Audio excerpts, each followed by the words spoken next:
Dear students, आपका अपने YouTube channel उड़ान हरियाणा पर स्वागत है।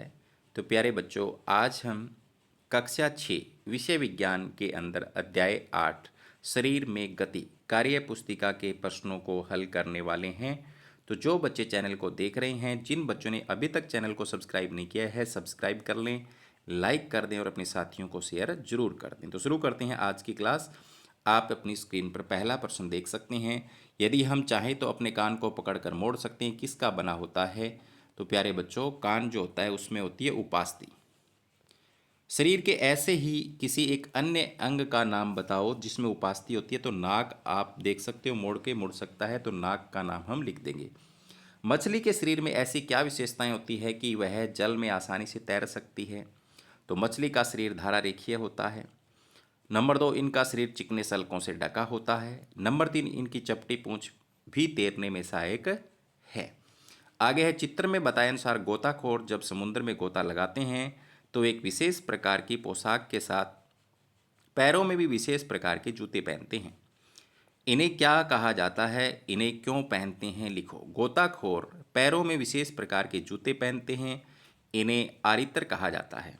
ये आरितर आसानी से तैरने में सहायता करते हैं। तो यहाँ पर मैंने लिखा हुआ है, ये यहाँ जो इसने पहन रखे ये क्या है? आरितर हैं, विशेष प्रकार के जो जूते हैं। आगे है, इसके बाद में हमारे शरीर के विभिन्न हिस्सों में गति करने के लिए कुछ जोड़ होते हैं जहाँ से हम शरीर के भागों को मोड़ अथवा घुमा सकते हैं। इन स्थानों को संधि कहते हैं। तो प्यारे बच्चों, आप अपने शरीर के अंदर देखोगे जहाँ जहाँ जोड़ है वहाँ से हम अपने शरीर को मोड़ सकते हैं, घुमा सकते हैं। तो प्रश्न नंबर 4 है, नीचे कुछ संधियों के चित्र दिए गए हैं, इन्हें ध्यान से देखो और तुम्हारे शरीर में ये संधियाँ कहाँ कहाँ जहाँ जहाँ पाई जाती हैं उन पर कै ख गए या गै लिखो। तो पहली जो है वो कंदुक कलिका संधि है, कंधे में पाई जाती है। कटोरी रूपी गुहा में एक बेलनाकार हड्डी फिट होती है। तो कंधे का जोड़ कै कंदुक कलिका संधि होता है, चारों दिशाओं में घूम सकता है। हाथ का जो जोड़ है वो कैसा होता है? हिंज होता है, कब्जे के आकार का होता है, एक ही दिशा में घूम सकता है। तो ये हिंज संधि वाला हम इसमें लिखेंगे गए। घुटने का जोड़ भी एक दिशा में घूमता है तो हिंज संधि होगी। टखने का जोड़ भी हिंज संधि होगी। इसके बाद में गर्दन और सिर को जोड़ने वाली दुराग्र संधि होती है, इसमें ख लिखेंगे। ठीक है, क्या लिखेंगे? ख। कोहनी का जोड़ फिर से हिंज संधि का उदाहरण है, कब्जे के आकार की संधि होती है जिसको कब्जा संधि भी कहा जाता है। आगे है, दिमाग लगाओ। यदि हमारे शरीर में हड्डियां नहीं होती तो क्या होता? हमारा शरीर गति नहीं कर पाता, हम शरीर के विभिन्न भागों को मोड़कर घुमा नहीं सकते, उठ बैठ नहीं पाते और चल फिर नहीं सकते। आगे है, तुम्हारे हाथ की कौन सी हड्डी केवल एक ही दिशा में गति करती है? तो कोहनी, घुटनों, टखने, अंगुलियों की संधि। तुम्हारे हाथ की ऐसी हड्डी का नाम बताओ जिसको तुम सभी दिशाओं में घुमा सकते हो? तो कंधे की, उसमें कौन सी संधि होती है? कंदुकलिका संधि। तुम्हारे शरीर में ऐसी कौन सी हड्डियां हैं जिनमें कोई गति नहीं होती? तो ऊपरी जबड़े के अंदर अचल संधि का इसका एक उदाहरण है।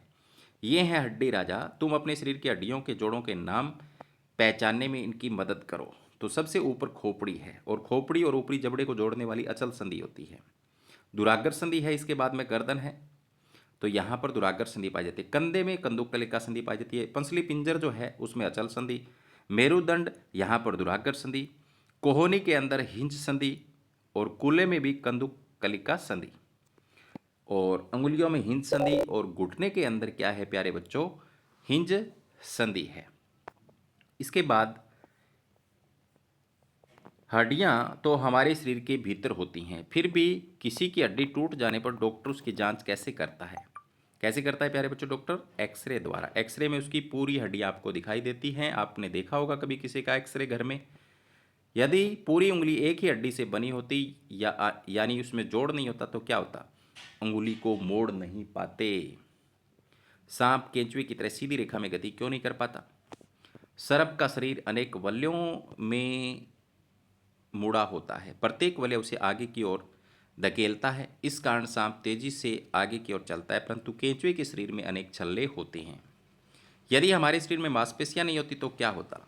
मांसपेशियों के जोड़े के एकांतर क्रम में सिकुड़ने व फैलने से अस्थियां गति करती हैं। इनके बिना अस्थियां गति नहीं कर पाती। तो प्यारे बच्चों, अगर आप अपनी कोहनी को हाथ से मोड़ोगे तो क्या होगा? यहाँ पर ऊपर की ओर एक उभार बनता है, तो वो तो जो मांसपेशी आपकी सिकुड़ जाती है और नीचे वाली फैल जाती है। अगर सीधा करोगे तो नीचे वाली सिकुड़ जाएगी, ऊपर वाली फैल जाएगी।